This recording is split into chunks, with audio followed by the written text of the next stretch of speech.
What's up, guys? It's Key and Alba. We're going to be answering some questions that some of you guys asked us. Make sure you guys subscribe to our page, like this video, pop a question in the comments if you have anything that you would like us to go over or answer in another video. And one of the first questions was, did Key donate her eggs? No, I did not donate my eggs. The egg belongs to Alba. So what we wanted to do when we wanted to try to have a baby is we wanted the least medical intervention as possible, and we wanted it to be as intimate as possible. So we didn't want to be going to the doctors and just doing a bunch of procedures. We didn't want it to feel too unnatural. Another question that we've gotten is, what kind of donor websites did we look into initially? Like donor banks. Donor banks, yeah. We looked at California Cryobank and also the one in Seattle. We did find some good donors on there that we had narrowed down, but plans changed. Yeah, we found a really cute donor that we really liked on the Seattle bank, and we were stuck on him for a long time. Those are the only two that we looked into. The next question we got was, did we look for donors that have donated successfully before? Yeah, so one of the things that we did want to look at is when we got onto the Facebook pages, we wanted to select somebody who has had a previous positive pregnancy, just to make sure that everything was good, The swimmers were swimming, To make sure the swimmers were swimming. Another question that we received is, what kind of syringe did we use when we inseminated? And like we said in the previous video, thankfully our donor already had the supply, so we didn't have to provide it. This is what it looks like. So it's kind of rounded at the tip. So this type of applicator is called the Vaginal Applicator Lube Launcher.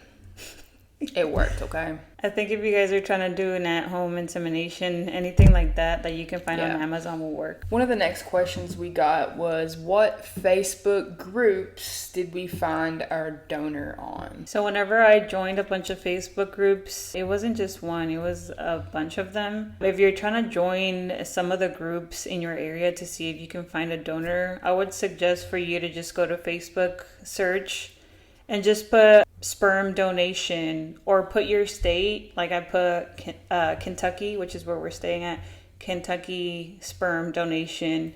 There'll be some that will say in parentheses free. So meaning everybody that is on that Facebook group has to donate for free. They're not charging you or trying to scam you. So it just really depends on what state you live in. Just look it up by putting free sperm donations, or if you live in California, put California sperm donations, or sperm donations near me, and you'll find a bunch of groups. There's so many freaking groups, it's not even funny. Just be weary about giving out your personal information, because there are some creeps lurking on those pages. Another thing you have to be careful with is, if you want to do AI, which is artificial insemination, you shouldn't have to feel pressured by your donor to do anything but that.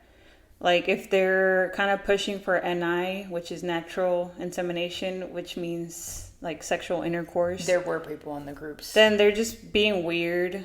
That's one thing we liked about our donor, that we didn't want to do NI. We just wanted to do AI. We wanted them to give us the sample, and then we wanted to do it on our own. We don't want anyone else involved. Any man involved.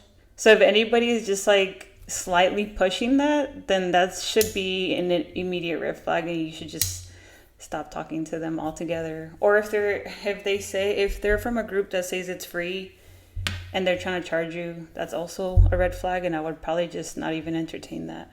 Mm-hmm. Just be wise. Yeah, just be wise. There's it's just common sense. If they're pushing you to do something you don't want to do, that should tell you everything. You should be able to feel comfortable with the donor that you're getting, and you should feel comfortable with the whole process. It shouldn't be weird, because it's already kind of an unusual experience as it is. They're giving you their fluids, you're getting them and putting them in somebody. So it's already kind of an abnormal situation. So you just don't want to make it more weird. Yeah, I feel like you'll know too when you find the right donor, because I feel like we just knew. Like we talked to our donor. Yeah, we feel comfortable. So Yeah. as long as you feel comfortable with the whole process, then I would continue it. Thank you for watching. Namaste. All right, so those are all the questions that we've gotten so far. If you guys have any more questions, drop them in the comments. We'll be more than happy to answer them. And make sure you subscribe so you can see when we're posting new videos about our TTC journey. Yeah, give us some things to make more videos on. Ask us some questions, please.